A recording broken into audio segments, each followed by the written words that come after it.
in these few verses in Matthew 6. They help us to understand, I think, and then in some way, we find we have this age-old problem, whether we're Christians or non-Christians, that we all seem to worry, don't we? We have this anxiety within us.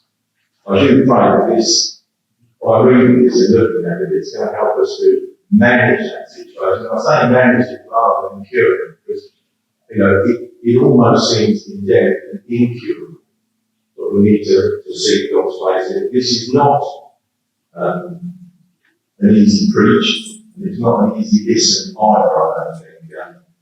But if you relate to this, which I'm sure most of you will do this morning, and you think, well, that sounds like me, but it sounds like me too. Okay?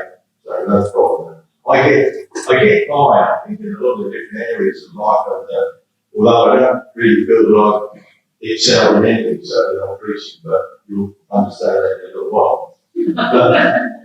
It just led me to wonder, that what my special gift might be, because I truly believe that we are all gifted by God. What was it that I had a real aptitude for? And I gave it a good deal of thought, I have to say, especially after rereading this again. And I sort of decided that the only thing that I was really gifted at was worrying. And then I read these few verses again. And I find that what I thought was a gift is not really a gift at all. It's not a means to an end, not by any means, but an unfruitful waste of time. It might even be considered to be an act of faith. And some might reasonably say that it was a sin. I just want to share a set of very ordinary circumstances with you first of all. You will have certainly found yourself in not the exact circumstances, of course, but similar situations. Some while ago, we'd been away for a lovely family weekend, and as all good weekends do, it came to an end, and it was time to clear up and clear off. The family needed to get back to school and back to work, and Sue and I volunteered to clear up afterwards. And as we started to clear up, we gathered up as well. And as we did, we found quite a lot of lost property that all the children and the grandchildren and everyone else had left behind. One of which was my son who lives in Mayfield. He left his brand new phone charger plugged into the wall. And so he contacted us on his home phone to say, could we please bring it back to him? Because he had a flat battery. So there we are. So I said, well, that's fine. I'll meet you at Mark Cross tomorrow morning at 9:45. We'll rendezvous there, and I'll let you have it back. So that's, so there am I leaving Tunbridge Wells on that morning, and the traffic was terrible. And of course, my first reaction is to start worrying that I'm going to be late. And I got to Mark Cross, I got to Frank, and then the whole thing just stopped. Everything stopped. A queue of traffic where I assumed there'd been a road closure or whatever. And to cut a longer story somewhat shorter, I sat in this traffic for 20, 30 minutes, and as the minutes ticked by, I could feel my worry just spiraling. I was worried now that my son, who was at Mark Cross, I couldn't speak to him, and he couldn't speak to me, because he still had a flat battery. I couldn't tell him I would be late. I was worried that Sue I couldn't get through to Sue because I've got no signal. And I began to worry that somehow he might have phoned Sue, and Sue would now be worried that I hadn't phoned her. That sort of situation. You see, on that day, I chose to worry.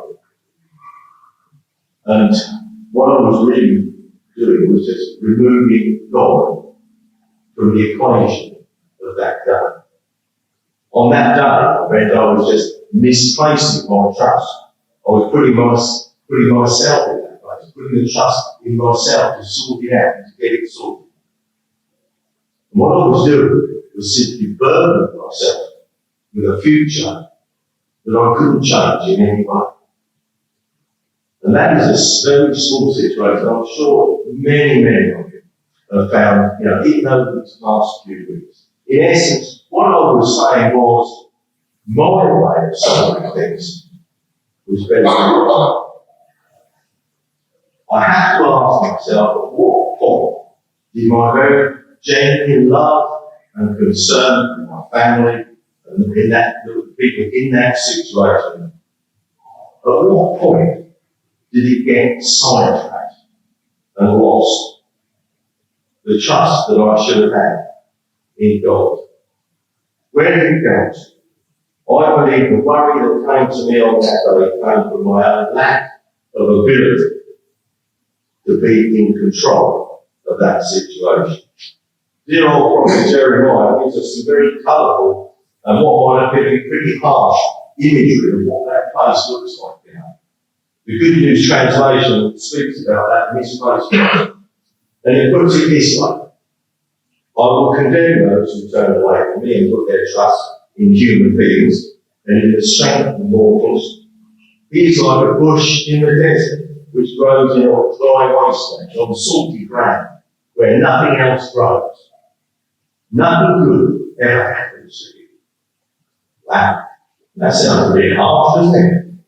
But on the other hand, in the next two verses, the Lord, through Jeremiah, writes this: but I will bless the person who puts his trust in them. He is like a tree growing near a stream, sending out roots to the water. It is not afraid when the hot weather comes, because its leaves stay green. It has no worries when there is no rain, and it keeps on bearing fruit. Well, I don't know about you, but I quite like the imagery of the second plant so much better than the first. When we read about the tree that isn't worried about the future events, it doesn't fear anything, it isn't anxious when there is a drought or a road closed. It's growing and it's always producing fruit, as we are told that we should be. In other words, the tree doesn't let the cares of the future spoil its ability to produce something good in the here and now. It simply places its trust in the stream. The stream is the source that can and will sustain it. I'm sure there isn't one single person out there who wants to be worried about their future to making themselves like an unproductive shrub. Of course you do. You don't want to be living in a parched and barren land, do you? Not in any way. So our remedy, my friends, is that we must leave the future worries up to God, to put our trust in Him to handle it for us. Not placing it before Him, only to pick it back up again and add it to the troubles of the day, but to leave it there with Him. Many of you here, I know, have a good grasp of Scripture, far better than mine, I'm sure. But the Word always seems to endorse the truth, doesn't it? And it matters not whether you quote the Old Testament or the New Testament. Isaiah reads, do not fear, do not worry, for I am with you. Do not be dismayed, for I am your God. I will strengthen you and help you. I will uphold you with my righteous hand. Or when you flip over into the New Testament, into Philippians, where Paul confirms the very same thought where he writes, do not be anxious, or do not worry about anything, but in every situation, by prayer and petition with thanksgiving, present your request to God, and the peace of God, which transcends all understanding, will guard your heart and your mind in Christ Jesus. Whenever we look at the Word, the truth remains the same. I truly believe what I read in the Word. So why do I find it so difficult not to worry? I understand that the things I'm doing today affect me today, and they affect other people too. But believe it or not, the things that I do in the future will also affect me in the present, even though they haven't been packaged yet. Well, that's a bit strange, right there. How could that possibly be? If those events haven't even happened yet, of course, that's the point, isn't it? It's not the event per se that affects us, it's how we think about those things, those yet to happen events, and how they then lead us to worry about of all the timelines, past, present, and future. I think the future is the one that holds the potential to take away our joy and our peace and our walk with God. The undeniable fact, my friends, is that we don't know any of what will happen in our life. We don't know what will happen with our relationships, our financial fortunes, or our health. Our Christianity doesn't offer us a life without stress or illness, but it does offer us hope, a glorious hope. We have an eternity with God. We can't predict the future for any part of our life, the beginning, the end, nor any part in between. And yet, although we are quite happy to accept the fact that we can't know the future, and we truly believe God's word somehow, completely irrationally and illogically, it doesn't stop us worrying about it. It doesn't stop us wondering how things are going to unfold. And then we get swept into thinking about the future. And then we make bad decisions, or even worse, we don't make any decisions at all about the here and now, because we are so fearful, so uncertain of what might happen. And perhaps that, above all else, may be the reason why we shouldn't worry about tomorrow. Because we are so focused sometimes on the future, how easily we might miss the golden opportunities that God gives to us in the here and now. And let's face it, as we just read, the here and now has quite enough trouble of its own. The fact that it was referenced in verse 34. Therefore, do not worry about tomorrow, for tomorrow will worry about its own things. Sufficient for the day is its own trouble. And dear old John Newton picks up on that same verse where he writes these words. I compare the troubles which we have to undergo in the course of a year to a great bundle of sticks, far too heavy for us to lift. But God doesn't require us to lift the whole bundle at once. He mercifully unties the bundle and first gives us one stick, and which we carry today, and then another which we are to carry tomorrow, and so on and so on. This, he says, we might easily manage if we would only take the burden appointed to us for that day. But we choose, he says, to increase our trouble by carrying yesterday's stick over and over again, and adding tomorrow's burden on top of that load before we're even required to bear. The bottom line is, my friends, that when we worry about the future, as we all do, we become unfruitful in the present. And that's not a life, that we're going to enjoy very much. Not in the way God wants us to really enjoy our lives. This reading, where it comes in the Sermon on the Mount, where Matthew so wonderfully gathers all of those teachings up together, where we realise that life is not all about rules.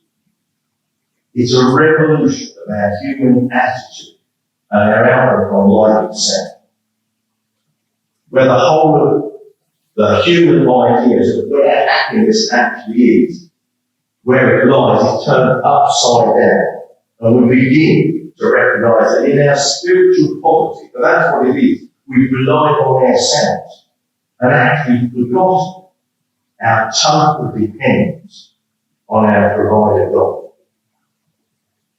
In these few verses, our human attitudes, our intentions, and our motives are tested once again. And it reminds us, we need reminding, that there are no promises but outward shows of piety and self-reliance, and that we're encouraged to be as simple, trusting children, eager to please, and always conscious of our failings. And then we have to make a choice. To trust Him or not to trust Him. Do we trust Him for all His promises? The wonderful truth is that for those who put God first, they can rest assured that He knows all of their needs, ready to live, and He will never fail to supply them. And in that certainty, if we trust and obey Him, we can actually be free from so much of our anxiety and our worry. So let's just try to sum up this conundrum, this favourite Christian pastime of worry, and think about it this way. As Christians, we believe that God will redeem us, don't we? I guess that's why most of us are sitting here this morning. We believe that He breaks the shackles of Satan. We believe He takes us from hell to heaven. He puts us into His kingdom, and He gives us eternal life. That's what we believe, isn't it? But somehow, we just can't quite believe that He can get us through the next couple of days. That's pretty ridiculous, isn't it? That we can believe in God for the greater gift, and then stumble and doubt Him for the lesser. That must surely reveal a rather embarrassing lack of faith, at least on my part. I don't believe that worry is a trivial thing. I don't believe it's something where we can sit in both camps, if you like, believing I can ignore Jesus' call or his order, if you like, not to worry. Just because the Sermon on the Mount is one of Jesus' I believe, most beautiful teachings, and the words that seem to roll off the tongue, almost like poetry, don't they? And they comfort us. They remind us that God is with us, that He cares for us, that God will provide all the things that we need for a full and abundant life. It reads, doesn't it? Don't be anxious for your body. Consider the lilies of the field, how they grow. They don't toil, neither do they spin. Yet I tell you, even Solomon, in all his glory, is not dressed like one of these. But I don't think we should let the piety, the fools. The teaching of Jesus is as plain and as uncompromising as the ones that we've already heard, where He says such things as, don't lay up treasures for yourself in heaven, don't be angry, turn the other cheek, love your enemy, don't commit adultery, don't murder. It's not really a request, is it? It's not, I want to be really helpful if you don't mind that you didn't worry quite so much. The Beatitudes is Jesus giving His disciples and then by giving us too fundamental teachings about the do's and the don'ts that we need to follow as we live out our Christian lives, but as fruitful people. In fact, there's no reason to believe that His instruction, do not worry, is any less of an instruction than any of the other instructions that we've just read. Apart from the fact that worry only helps me to make foolish life decisions, I always have to wonder what I'm communicating to others about God.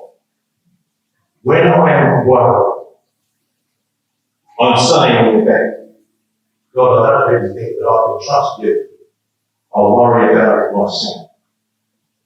And surely that strikes a bit of a blow, doesn't it, to the person and character of God. If I claim in the Word that I'm a Christian, and I believe in the Word, and then I live as a perpetual worry, and I'm saying one thing out of this side of the mouth, and another thing out of the other, it makes no sense to say how much I believe in the the promises that I read in the Bible, and then worry about God fulfilling what he says he will do. God is a God of today and a God of tomorrow. He's faithful to us today and tomorrow as he was yesterday. Lamentations tells us his mercies are new every morning. He feeds us like he fed the children of Israel. Just enough man for one day. God gives us one of the glorious gifts that we have. We need to live in the light of the joy of each day. We have to stop pushing ourselves into the future and forfeiting the day's joy over an anticipated tomorrow that may never happen. As I speak these words, I speak them to myself, as one who fails so often to put it into practice. Today is all we really have, isn't it? Blessedly for us, God doesn't allow us to live in tomorrow until it turns into today. I need to understand, so I need to make it my goal to live in God's strength, one day at a time. And I need to remember that God will give me what I need, when I need it, and only when I need it. And I don't need the excess baggage of the future to weigh me down. God gives me his grace in the hour that I need it. I worry about the future now. It only doubles my pain without the grace to deal with it. Jesus Christ is the same yesterday and today and forever. That means he'll be doing the same thing tomorrow that he was doing yesterday. If I have any question about the future, I only need to look at the past. Did he sustain his people then? Yes, he did. So we must all be satisfied. More than that, we have to be convinced that he will sustain us into the future as well. And I'm going to close, but I want to read the verse of the poem that Ira Sandfield wrote about worrying. I know you've probably read it before, and I'm sure you do know. There are certainly hymns and choruses that apply in the same way. I don't know about tomorrow. I just live from day to day. I don't borrow from its sunshine, which skies may turn to grey. I don't worry about the future, for I know what Jesus said. And today I'll walk beside him, but he knows what is ahead. Many things about tomorrow I don't seem to understand, but I know who holds tomorrow, and I know who holds my hand. May that be our joy and our peace in the days ahead. Let's just